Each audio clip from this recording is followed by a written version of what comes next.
Hello and welcome to another episode of News from the Gelding.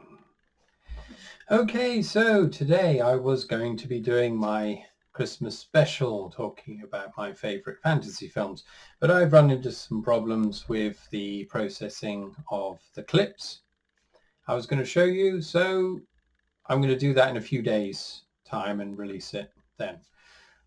So today, instead of doing nothing, I thought I would just talk about a few books I've got for Christmas already, as well as what I'm reading at the moment.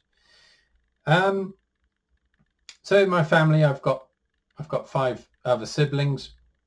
A number of years ago, we decided to do a Secret Santa thing because we were all spending too much money buying everyone a present each. So yes, this year I got my brother Mark, and on the list of things I suggested he might get me were some books.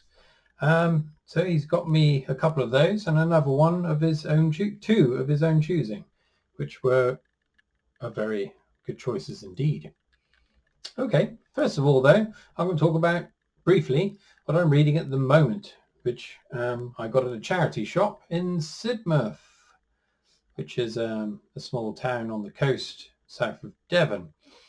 Recently I got this. I've seen the film with Matt Damon. Is it Matt Damon? Yeah, Matt Damon. I liked the film. I wasn't that keen on Matt Damon's portrayal of the character, but having read a good deal of this book already, I could see that his portrayal is quite faithful to the book. And as annoying as his personality I found in the film, I could see it's actually very accurate to the book, and it's also quite fitting that the person that ends up being marooned on Mars would have that fairly unusual personality. I mean, crikey, most people marooned on a planet for a period of years of isolation would go berserk, and I think the author did this very well. Slight, not madness, but eccentricities come out in his various logs of talking about his survival. Anyway, it's a brilliant, absolutely brilliant book. I really enjoyed it, and it's structured in such a way that it's log entries that he's making as he goes along, as interspersed with some descriptions of people back on Earth in the control centers trying to work out how to get him back, and the crew that left him on Mars that are currently on their way back to Earth. It's really great, and the best thing for me is that it contains a lot of extra science that doesn't appear in the film. Obviously, you don't want to get bogged down with all that in a film that's about survival and a kind of more about the action side of things. But yeah, I really highly recommend it. And another good thing is that Andy Weir originally self-published this, so it gives hope to anyone like me who are trying to self-publish their own book. So yeah, highly recommend that one. Jolly good. Okay, next on the list from what Mark's got me, Under the Dome by Stephen King. I think this is a still from the dramatization of it. I haven't seen it, and I know very little about the story other than some transparent dome, for whatever reason, falls on a town in Maine, in North America, and it's about how society breaks down within that enclosed space. I wanted to read it because I really enjoyed his other book, The Stand, which is exploring similar ideas, but using the idea of a plague, a man-made plague that gets released and kills most of the population. And so I'm really looking forward to reading this one, but as you can see, it's absolutely ginormous. So I don't know when I'm going to get round to it. So many pages. Well, 880, not too bad. So yeah, looking forward to that. Not fantasy, but science fiction almost, which is nice. The next book is Clive Barker, Books of Blood, volumes 1 to 3. Reflection there. These were the first books he wrote in the horror genre, and I've always been interested in them, having read his later works. I've read Weave World and where is it? A few others, I can't remember at the moment. So really looking forward to that. I do like a bit of horror now and then, especially if it's really well written. And Clive Barker is a brilliant writer. So looking forward to that. Next one on is this is a fantasy book, The Lies of Locke Lamora by Scott Lynch. This was Mark's choice for me, out of the blue. I've got no idea what it's about. But I read very little fantasy these days, having grown kind of not bored of it. Well, kind of bored, I suppose. I read a lot during my late teens and 20s, and that's why I'm writing my own, because I wanted something a bit different. But I'm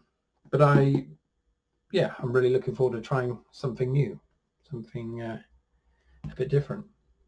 Okay, the last book is perhaps the best, because it's Commodore 64, a visual compendium.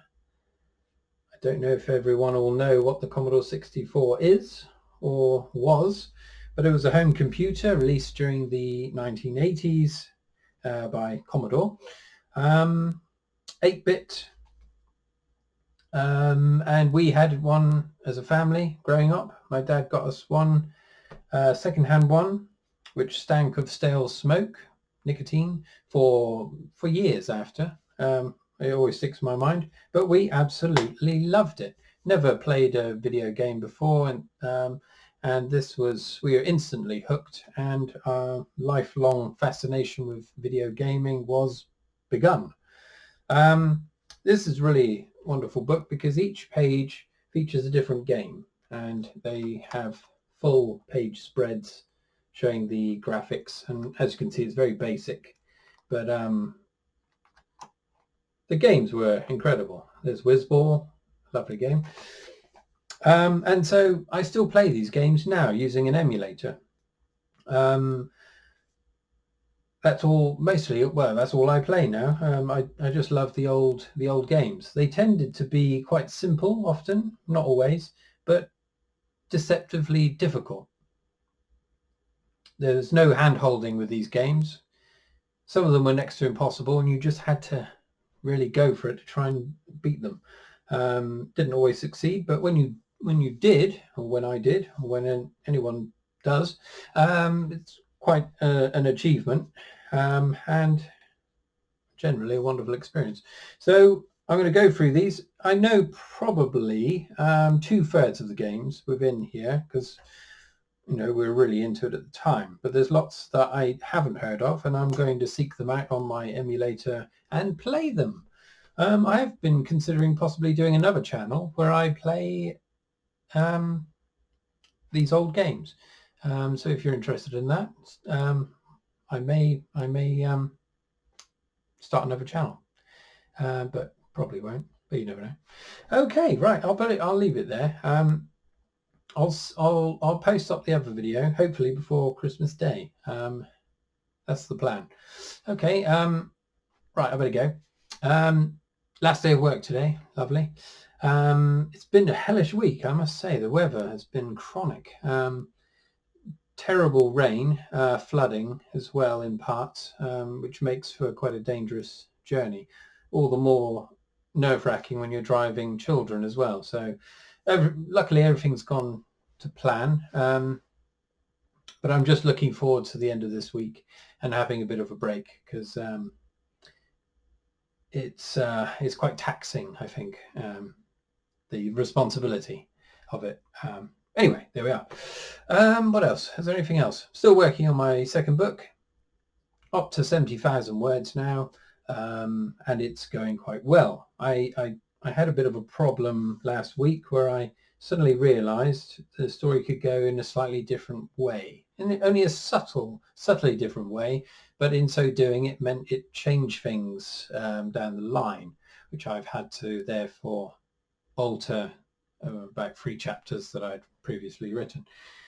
These are the harsh consequences of writing in general, or specifically the way I write, because I tend to not kind of make it up as I go along to a certain extent. I have a framework and then I explore it as I go. I find it far more interesting for me as a writer because I don't really know what's coming.